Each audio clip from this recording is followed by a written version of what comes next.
Was the JJDL ban every Pokemon tier list a success? Let's talk about that today. If you're excited for today's video, make sure to like and subscribe if you have not already. We're trying to hit 1,000 subscribers this year. Every subscription helps a ton towards hitting that goal. So for those of you who don't know and didn't watch the initial video, a couple months back at this point, we created a new tier list for Scarlet and Violet that basically attempted to ban most of the more powerful Pokemon in the metagame. So you're going to see here in the 18, we don't have anything like DOS, Dragapult, we don't have Sneasler, for example, a Pokemon I banned kind of on principle due to Dire Claw. We banned a lot of Pokemon. I recommend going to watch that video first to get some perspective for what we're going to talk about today. Today we're going to talk about how I think the format went, how I think the tier list played out, and did we accomplish our goal? I have some feedback from the players who actually played in the tournament. As I said, it's still going on right now, but we're at a point now where I think we kind of played enough games that we can kind of garner a lot of the key takeaways from this format. So the first thing I want to talk about is how we actually drafted these teams. So we did it in a build your own team kind of format. And what I mean by that is we had teams of 12 players, and they all worked together to build 12 teams out of the same pool of Pokemon. And what this ended up resulting in is very commonly seeing similar archetypes on all of the teams. So the very common archetype would be Gouging Fire, Walking Wake plus Torkoal, for example. So very, very common Suncore. Every team had it. And this was very constant across a lot of the different team archetypes. I know John and I both had Terabagos, Greninja, Raging Bolt teams. I think something like that. We had some sort of combination of Terabagos, Raging Bolt, Greninja. I forget exactly which. But we had those combination of teams, and those things were very, very common to see across this league. And I think that's kind of a result of the fact that, one, we cut a lot of the power, so there is a lot less of these top tier Pokemon to provide variety. And I mean, for good reason. The Pokemon that we cut out are extremely powerful. And I think the metagame was better for that. But building your own teams led to a lot of the teams having pretty much the same core. Some of the feedback that we got kind of as like a lot of this was the fact that, I think Smaster made a comment. Additionally, it could be said that as an artifact of the format itself. But I know myself and many of my teammates felt like we were facing the same team comps over and over again every week.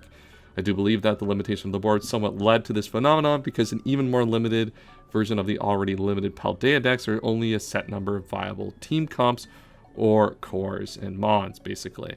And I think this is a very, very valid perspective. I think that's one of the things when the format was decided that we were building our teams wasn't really considered. This is a phenomenon that existed in DPL back in season 1 and 2. I think season 3 was not build your own team. I think they were drafting by that point.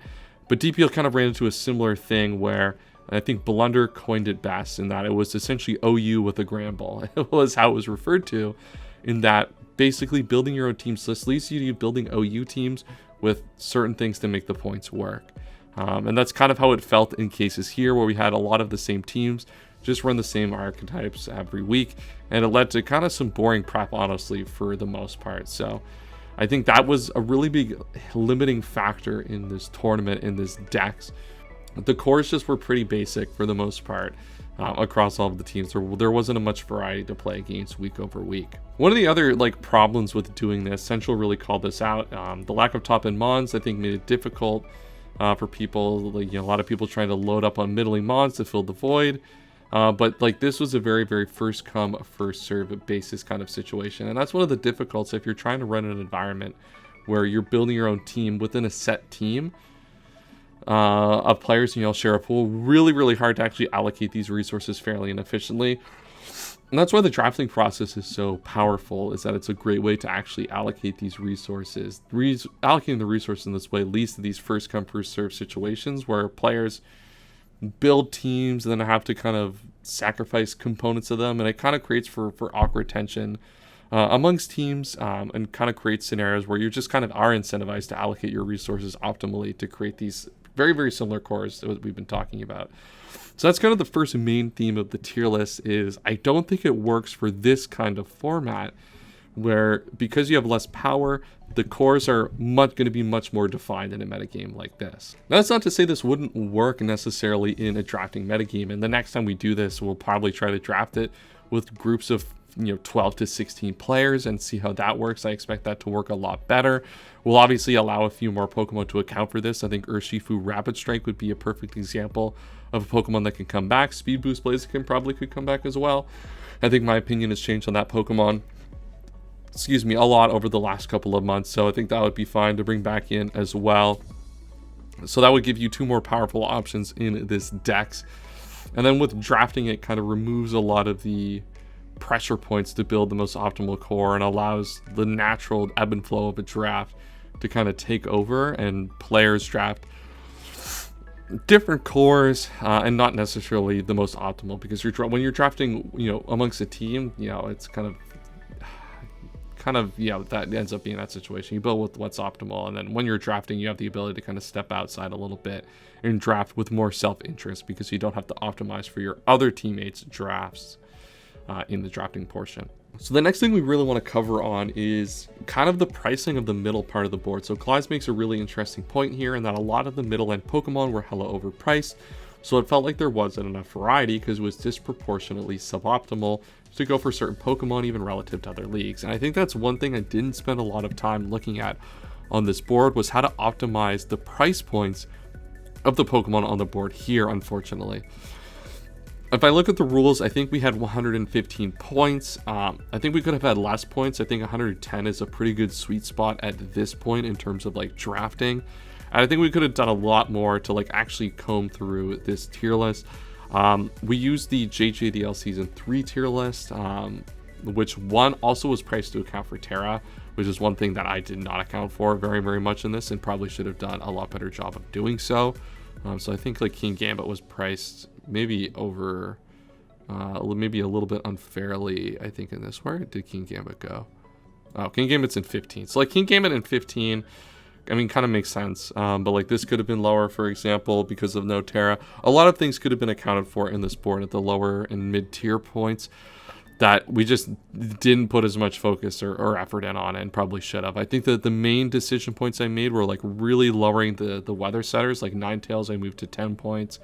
I think Torkoal and Ninetales also got dropped like pretty substantially in this compared to what they usually are. I think Torkoal ended up in like 10 as well, which I think is probably still a little high. I think that Pokemon's still not very good. And I think Ninetales I made sure was even cheaper. It's at 8 points, and that could probably be like a 7-point Pokemon.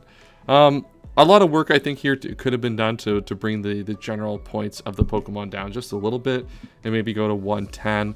I think that's just a lack of focus. I think a lot of the initial focus on this project was from like 18 to 16, and we could have put a lot more effort on like 15 to like 9, and I think it would have made it a lot better of experience for the players involved in the league. So definitely something that I think I'm going to take this board over again before we do it the next time, and really optimize this part of the board to optimize for the actual experience of building good teams. The final point I want to talk about for this, and it's something that I was kind of intending on having this board do, but we didn't actually end up doing.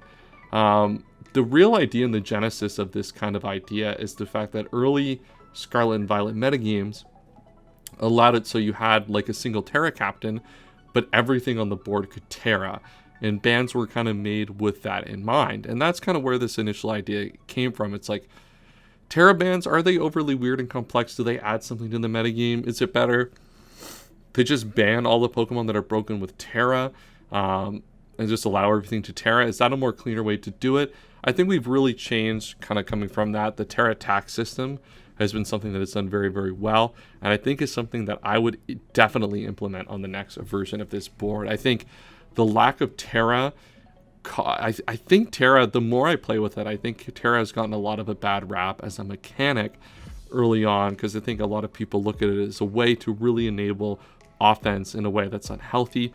But I think as the generation has gone on, as the community has evolved, as free Tera preview has become more of the norm in Draft League, I think people have gotten really more into Tera as a defensive mechanic, which I think makes it much, much more intriguing in terms of the building perspective. And I think that's what happens when you create a Tera attack system, and where you actually ban all the broken Pokemon, and then people actually have real decisions to make.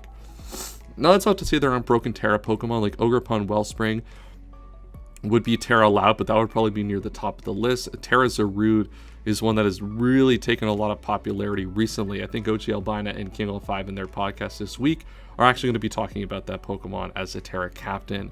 Now, it's kind of supplanted King Gambit as kind of like the default Tera, kind of in that slot as like one of the top 5 Teras, in kind of a similar-ish Pokemon, obviously slightly different, but that kind of dark, the very, very powerful dark type that can Tera to remove kind of the poor weaknesses the dark type provides.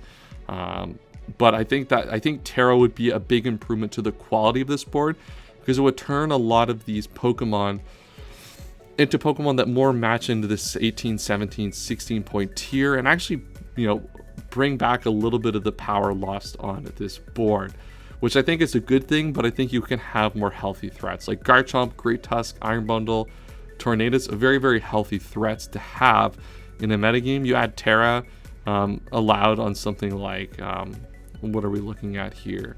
Down like Archaludon, you know, very, very healthy threat when you give it Tera. Makes it, you know, the game a lot more interesting. Raging Bolt would probably put it into the tier of the 18s with Tera, but gives you more options kind of in this middling, in this kind of 18 to 16 tier feel worth of power level by adding Tera back in, which kind of helps, because I think people missed having the very, very powerful options. It felt like it was, the metagame was a little bit underpowered, which for me is preferable. But I do think there was at times a key lack of kind of powerful offensive options, and the games kind of maybe went longer than people are kind of, you know, have the appetite for. But I think Tera is a really, really interesting mechanic, and I think now that we've kind of evolved as a community and gotten better with it, I think the Tera in Draft League is just a great, great mechanic. The final thing I want to touch on in this video is some kind of random points and some random thoughts I have on some of the Pokemon where they got tiered. Just looking at like the top 18, 17, 16. Terapagos in 18. I had this Pokemon on my team as my first overall pick. I also had Greninja and Raging Bolt, so I had my fair share of power as well. But I think this Pokemon was not an 18-point Pokemon. I kind of drank the Kool-Aid a lot doing the initial stream and the initial video for this Pokemon. I think Terapagos, certainly in this type of format, and once you add Tera back in, comfortably fits in this 16 to maybe even 17-point range, probably into the 16-point range. And then Goldango as well probably fits back into that 16-point range. And that's where Tera comes in with Tera Tax to really help balance out this 18 and 17 and provide a larger number of options at a fair power level for these Pokemon.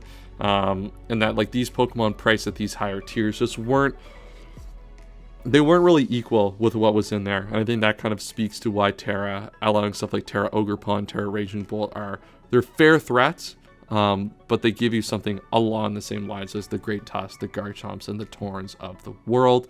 Those are two ones that I thought that were, you know, maybe particularly wrong. Probably Enamorus as well, probably goes down to 16 as well. And then you set up kind of a few of these Tera captains that bring up value up into the 18, 17-point range to kind of solve for that. But that's my quick thought on the tier list for the JJDL down below. I know a little bit of a waffling video, but I wanted to kind of give an initial retrospective and my thoughts on the tier list. I don't know when we're going to do this next. I might run my own league with this tier list at some point in the summer. I know that the BBL was just announced, this Uber Leagues that we're doing in November, so I'm super, super excited for that. Make sure to stay subscribed for that.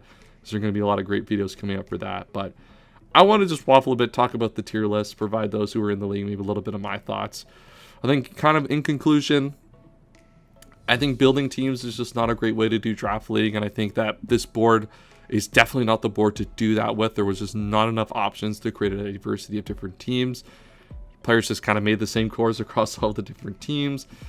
We definitely need to do a better job of looking at this kind of 15 to 9-point range to really optimize for that part of the tier list. And I think we got to try this with Tera. I think the idea for this tier list came from banning every Pokemon that was broken with Tera, and then everything on the board can Tera. We got to go back to trying that again. And maybe it's not banning more things. Maybe we go back to the Tera Tax system, because that is something that has been proven to work in the community. But I think those are the next steps. Let me know what you think in the comments down below. That's all I have for today's video. And as always, have a wonderful day.